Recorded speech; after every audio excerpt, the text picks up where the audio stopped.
Lección 11. Trascender el control, la ambición y el egoísmo. Vivir en constante queja y reclamo es la base de la contrariedad que enferma tu ser.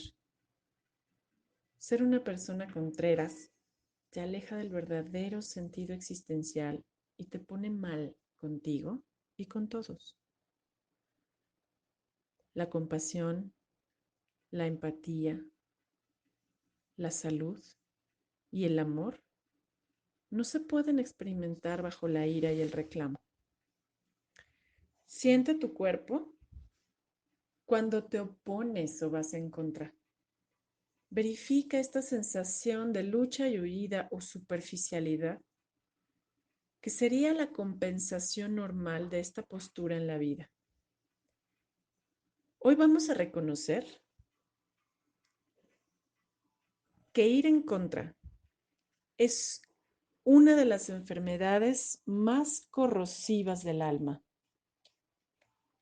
Y si estás listo para trascenderlo, acércate a los acompañamientos transpersonales que te ofrece Centro Quantum.